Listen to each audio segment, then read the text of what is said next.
Bonjour et bienvenue sur le podcast One Thing in a French Day.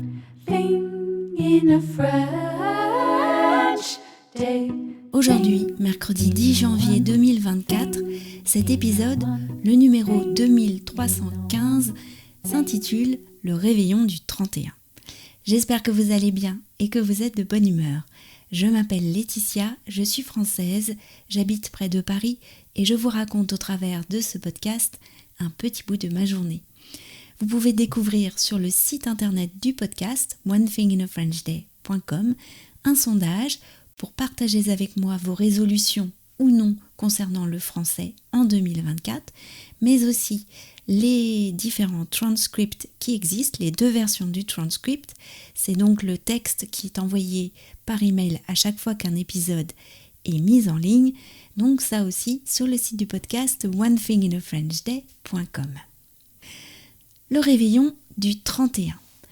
Pour le 31, nous avions invité nos amis Isabelle et Thierry de la marche nordique. Isabelle m'avait proposé d'apporter le dessert et le fromage parce qu'ils seraient en Savoie les jours précédant le réveillon. « Est-ce qu'il y a quelque chose qui plairait à tes filles ?» m'a demandé Isabelle par SMS. « La même tarte au citron que celle que nous avons mangée chez toi la dernière fois. » C'était une demande de Lisa qui avait tellement aimé cette tarte. De mon côté, j'avais réfléchi au menu. J'avais très envie de manger des noix de Saint-Jacques en entrée et pour le plat, j'avais choisi une soupe au chorizo et à l'épeautre dont la recette m'avait sauté aux yeux en relisant un livre de cuisine trop longtemps laissé de côté. Pour les noix de Saint-Jacques, j'avais pensé à cette recette. Des tagliatelles de légumes et les noix de Saint-Jacques déposées sur un carré de pâte feuilletée au sarrasin. Mais ça faisait 2 fois des pâtes avec celle de la tarte au citron. Heureusement, j'ai trouvé qu'un des moyens de cuire les Saint-Jacques était de les préparer au four en papillote. Donc, le feuilleté sans la pâte feuilletée. Le résultat fut très réussi. Quand Isabelle et Thierry sont arrivés, nous étions prêts. La table basse était dressée pour l'apéritif, avec des olives marinées au thym et à l'orange, des rillettes de maquereau maison et du pain polaire fait maison, un délicieux vin blanc de Savoie. La table pour le dîner était dressée. Les papillotes attendaient sagement d'être mises au four et la soupe au chorizo, à l'épeautre et aux tomates patientait doucement. Isabelle m'a remis les fromages, la tarte et un beau bouquet de fleurs hivernales. « Oh, je connais ces fleurs, a dit Lisa, ce sont des gypsophiles. »« Exact, a dit Isabelle. Elles sont dans le manga Jardin secret. » Isabelle avait apporté 7 fromages différents. C'était la première fois que je voyais un plateau de fromage aussi garni.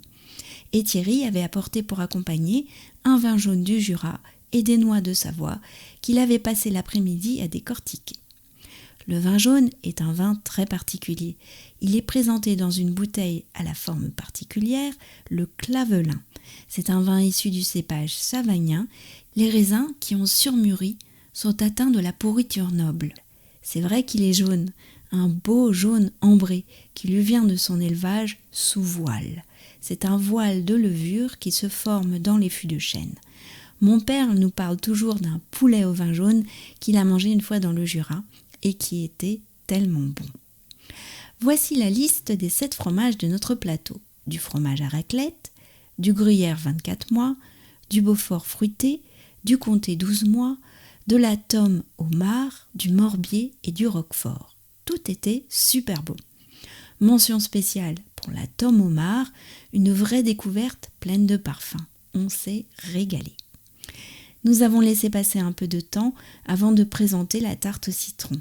Nous avons joué à commenter des proverbes et dictons japonais. Ils sont présentés sous forme de cartes.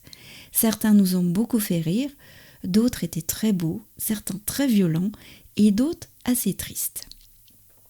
Le temps de prendre une bouchée de la délicieuse tarte fraîche, acidulée et fondante, et il était minuit. Bienvenue en 2024.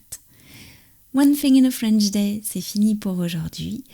Je vous retrouve dès vendredi pour un nouvel épisode du podcast. À très bientôt. Au revoir. One thing in a French day.